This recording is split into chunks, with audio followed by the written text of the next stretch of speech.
Bonjour, bonsoir, la salutation dépend de vos positions précises, mesdames et messieurs et mesdemoiselles. L'heure n'est plus au mensonge sur le terrain. C'est l'état-major ukrainien qui reconnaît la destruction de ses positions par son adversaire. Oui, l'état-major. C'est pas l'état-major russe qui dit ça, non. Ça a été dit dans le bilan quotidien de la défense russe. Mais c'est l'état-major de M. Zelensky. Tellement que la situation est ingérable, la situation est intenable, incontrôlable. Tellement que les Russes sont devenus inarrêtables.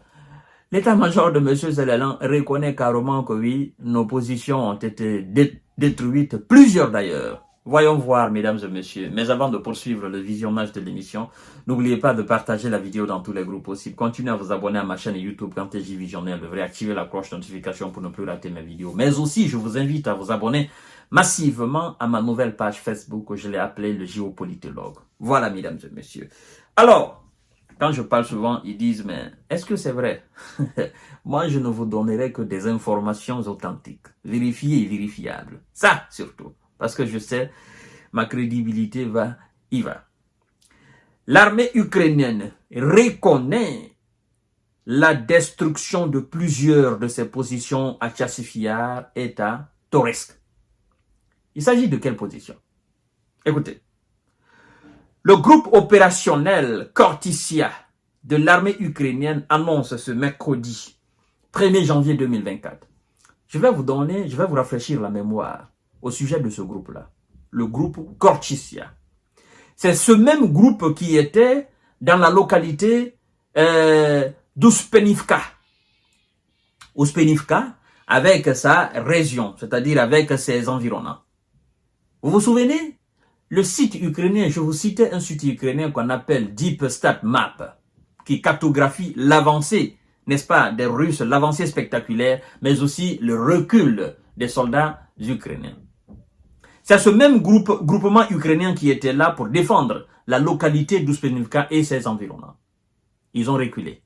Pourtant, ce groupement était réputé être l'un des groupements les plus féroces, les plus efficaces et les plus téméraires.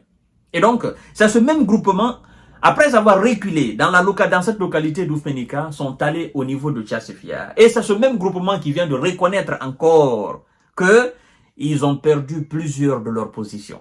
Nous allons voir l'annonce de la Russie après. Mais écoutez d'abord, le groupement opérationnel Khortytsia de l'armée de M. Zelensky a annoncé mercredi 1er janvier 2024, sans plus de précision, que plusieurs de ces positions ont été détruites la veille au cours d'une offensive russe dans les secteurs de Tchassifiar et de Toretsk, deux localités de l'oblast de Donetsk.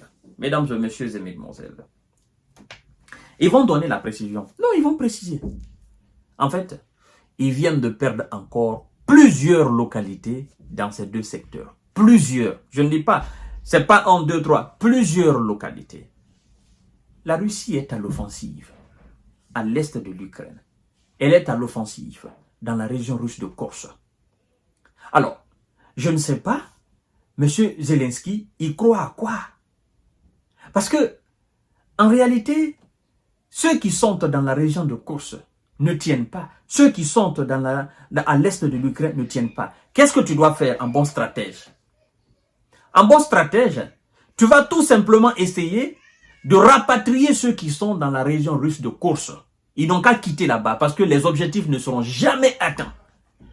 Et tu vas les finir un à un, jusqu'à ce que tu perds la région de Kursk définitivement, mais aussi à l'est de ton pays, tu perds définitivement des villes importantes. Mais pour arrêter la saignée, pour arrêter l'avancée spectaculaire, ceux qui sont dans la région russe de Kursk avec des équipements modernes, il faut les rapatrier à l'est de l'Ukraine. Ils viennent alors porter main forte à ceux qui sont déjà épuisés dans l'est de l'Ukraine. Mais non, en fait, lui, il veut bomber le torche en disant, ah oui, nous tenons encore la situation dans la région russe de Kursk et nos gars sont à l'est du pays. Mais les gars qui sont à l'est du pays, il n'y a pas de rotation. Ils sont fatigués. Il y a moins de soldats. Ils ont moins d'équipements. Ils crient tout le temps qu'il n'y a pas d'obus, il n'y a rien. Alors comment tu veux que ces gens-là tiennent face à des gens qui sont armés, des gens qui font la rotation, des gens qui dorment, qui mangent très bien avant d'aller au front, des gens qui ont l'esprit tranquille, qui sont mieux équipés, mieux organisés, mieux disciplinés et qui vous dépassent en nombre. Des gens qui ont des bombes qu'on appelle FAB 500, FAB 1500, FAB 3 tonnes, alors 3000 kilos.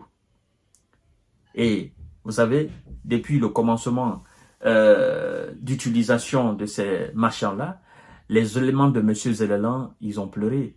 Ils disent, mais nous ne pouvons absolument rien faire contre ces bombes-là. Vous voyez? Et donc, il y a des éléments sur le terrain. Et une fois que ces gars sont repérés, les gars de M. Zellelan sont repérés, les centres de déploiement sont repérés, les groupements sont repérés, ben écoutez, les gars, ils entrent en action avec les bombes. Et ces bombes-là, ça ne tolère pas, mesdames et messieurs. Donc aujourd'hui, l'état-major de M. Zellelan reconnaît carrément la destruction de plusieurs de ses positions. On les a détruits avec quoi? Ce n'est pas avec seulement des missiles, ce n'est pas avec seulement des drones. Avec ce que je viens de citer là, FAB. Ah non, FAB, ça... En fait, les Russes, ils ont des dizaines de milliers de cela. Des dizaines, je dirais même des centaines de milliers de cela. Et donc, ils ont, ils ont mis sur ces bombes-là une technologie moderne qui permet à ce que ces bombes deviennent des bombes planantes. Planantes, non pas dans le sens de la chute libre, mais planantes comme ça, qui peuvent aller jusqu'à 80-70 km. Donc, les avions viennent à l'arrière, n'est-ce pas, des fronts, et les avions les larguent. Et une fois que ces machins-là sont largués, c'est terminé, on ne peut plus les arrêter. Ils vont toucher leur cible. Et donc, mesdames et messieurs, plusieurs de leurs positions viennent d'être neutralisées. Je vous reviens tout à l'heure parce qu'il y a encore des informations. Il y a beaucoup d'informations aujourd'hui. Moi, je pensais au moins qu'ils allaient se reposer aujourd'hui. Mais non, les Russes ne se reposent pas. Chez eux, là, il n'y a pas de fête. Non, sur le front, il n'y a pas de fête. On ne relâche pas. On dit, on doit atteindre les objectifs. Donc, on ne va pas, n'est-ce pas, on ne va pas se laisser aller les fêtes, machin. Non, non, non. Il faut d'abord atteindre les objectifs et après, nous allons fêter. Oui, la grande fête, ça sera quand on va atteindre les objectifs sur le terrain. Voilà, mesdames et messieurs. Donc, je vous reviens tout à l'heure pour notre série d'informations de décortiquage. Partagez la vidéo dans tous les groupes possibles. Si eux-mêmes, ils se sont mis à reconnaître leur défaite sur le terrain, ça veut dire qu'il y a quelque chose qui ne va pas. Et la chose qui ne va pas, elle est lourde. Oui, c'est pourquoi ils n'ont pas donné plus de détails.